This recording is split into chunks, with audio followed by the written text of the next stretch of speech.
Hello everyone. देखिए आज हम आपकी मैथमेटिक्स के पाठ 14 से एक क्वेश्चन ले रहे हैं एग्जाम्पल का, बहुलक का। ठीक है, बहुलक बहुत ही इंपॉर्टेंट टॉपिक है आपके बुक से और इसमें से 4 अंक का एक क्वेश्चन आना है, तो आपको अच्छे से देखना है और समझना है। ठीक है, तो बहुलक को अंग्रेजी में कहते हैं मूड। क्या कहते हैं? मूड कहते हैं। ठीक है, तो मूड हमें समझना है, मूड को कैसे निकालते हैं। सबसे पहले तो सिंपल जो आंकड़े रहते हैं, जैसे हमारा एक क्वेश्चन मान लो हमने यहाँ लिख दिया, सिंपली हम एक क्वेश्चन यहाँ पे लिख रहे हैं जिसको आप देख के ही उसका बहुलक बता सकते हैं। ठीक है, देख लीजिए, जैसे हमने एक यहाँ पे क्वेश्चन लिख दिया 1 2 3 3 9 4 5 7, ऐसा पूछा। इसने मैं पूछा कि इसका बहुलक क्या है। ठीक है, तो इसका बहुलक तो आप देख के बता देंगे। बहुलक, उसका नाम क्या है? बहुलक अंग्रेजी में कहते हैं मूड। जो इंग्लिश मीडियम वाले हैं, मूड फाइंड करना है। तो बहुलक मतलब होता है, बहु मतलब बहुत और लक मतलब जो लकी है, मतलब जो बहुत बार आया है वो बहुलक कहलाता है। तो देखो इसमें 1 तो एक ही बार आया है, 2 भी एक बार आया है, 3 2 बार आया है, बाकी सब एक बार आए हैं। तो इसका आंसर क्या हो जाएगा? बहुलक क्या हो जाएगा? जो बार बार आया है, जो ज़्यादा बार आया है वो बहुलक हो जाएगा। तो सही आंसर हो जाएगा इसका 1। ऐसा एक नंबर में भी पूछ सकते हैं क्योंकि इसमें से एक नंबर का एक क्वेश्चन आना है। ठीक है, बहुलक की परिभाषा भी पूछ सकते हैं।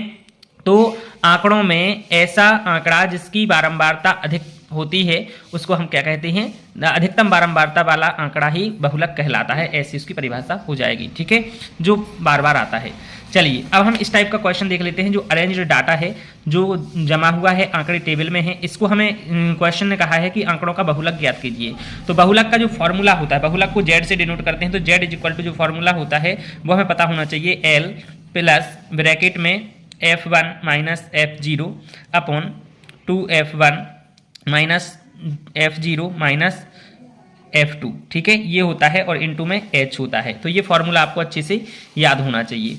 चलिए, तो इस फॉर्मूले को हम यूज करेंगे। इसमें क्या क्या चीज़ें चाहिए हमें? देखो f1 चाहिए, f0 चाहिए, f2 चाहिए, l और h चाहिए। तो ये सब क्या होते हैं इनको हम समझ लेते हैं। इसको देखो, अब हमें देखना है इसमें सबसे ज़्यादा बार कौन सा जी परिवार की माप दी है। परिवार की माप मतलब एक परिवार में 1 से 3 सदस्य हैं, कुछ परिवार ऐसे हैं जिसमें 3 से 5 सदस्य हैं, 5 से 7 हैं, 7 से 9 हैं, 9 से 11 हैं। तो ऐसे परिवारों की संख्या जो जिसमें 1 से 3 सदस्य हैं वो 7 हैं, 3 से 5 वाले 8 हैं, 5 से 7 वाले 2 हैं और 7 से 9 वाले 2 हैं और 9 से 11 वाला एक ही परिवार है। इसमें काफ़ी ज़्यादा संख्या होगी सदस्यों की, तो एक ही परिवार। ठीक है, चलिए तो हम देख लेते हैं। अब हमें देखना है तो सबसे ज़्यादा किसमें है? तो ये है हमारा बहुलक वर्ग। इसको हम बोलते हैं बहुलक वर्ग। ठीक है, तो इसको हम F1 कह देंगे। क्या कह देंगे? F1 कह देंगे। तो हम यहाँ लिख लेंगे, सॉल्यूशन डालेंगे। ठीक है, सॉल्यूशन में हमें लिखना है, दिया है, क्या दिया है? ठीक है, दिया गया है F1 हम इसको मानेंगे जो सबसे ज़्यादा है। ठीक है, तो F1 हम लिख लेंगे, F1 इज इक्वल टू कितना है? 8 है। ठीक है, अब F1 के पहले क्या आता है? 0, तो F0 उसके पहले वाला कहलाएगा। तो यहाँ हम लिख लेंगे F0 बराबर 7 और बाद वाला कहलाता है 1 के बाद आता है 2, तो F2 कहलाएगा आपका क्या? 2 है इसमें। ठीक है, तो ये F1 है, F2 है और ये F0 है। ठीक है, तो आई होप आपको ये क्लियर समझ में आ गया हो। अब हमें चाहिए L और H। ठीक है, L और H, तो L और H देख लेते हैं। H कहलाता है इनके जो वर्ग है, जैसे 1 3 3 5 5 7, इनके बीच का अंतराल H कहलाता है। ठीक है, तो H हम यहाँ लिख लेंगे। इन दोनों के बीच का अंतराल क्या है? 5 में से 3 को माइनस कर देंगे तो अंतर क्या है? 2 है। ठीक है, और L कहलाता है इनकी, जैसे जो ये 3 और 5 है, इसी को देखना है। तो 3 कहलाती है निम्न सीमा और 5 कहलाती है उच्च सीमा। तो L को बोलते हैं लो लिमिट। ठीक है, तो आपको पता होना चाहिए लो लिमिट कितनी है इसकी? 3 है। तो ये हो गए। अब हमें कुछ नहीं करना, ये हमारे पास सारी वैल्यूज मिल गई हैं। अब हमें फॉर्मूले में वैल्यू पुट करना और कैलकुलेट कर देना, आंसर हमारा आ जाएगा। तो हम यहाँ लिख देंगे, अतः बहुलक बराबर, बहुलक को कैसे डिनोट करते हैं आपको पता है? Z से। तो Z बराबर क्या हो जाएगा? फॉर्मूला हमें रख देना है, L प्लस ब्रैकेट लगाएंगे। ठीक है, F1 माइनस F0 अपॉन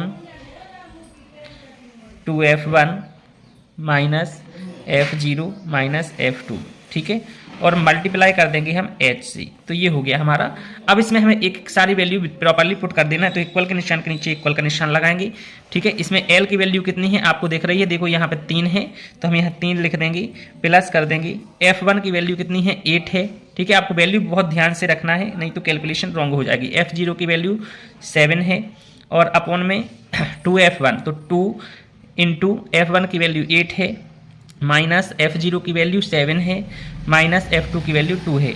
और यहाँ पे हम ब्रैकेट क्लोज कर देंगे, मल्टीप्लाई में h की वैल्यू 2 है तो यहाँ 2 लिख देंगे, ठीक है। अब इसको कैलकुलेट कर देंगे, आपका आंसर आपके हाथ में सही आंसर आ जाएगा। ये बहुत ही इंपॉर्टेंट क्वेश्चन है क्योंकि आपकी ही NCERT बुक से ये हमने लिया है क्वेश्चन, ठीक है। तो आपको अच्छे से समझना है कि यही क्वेश्चन आ सकता है एग्जाम में या फिर इस जैसा कोई भी क्वेश्चन आ सकता है। 4 अंक का इसमें से आना है, तो जल्दी से वीडियो को कर दीजिए लाइक और चैनल पे यदि नए हैं तो सब्सक्राइब कर दीजिए ऐसे ही और वीडियोज के लिए।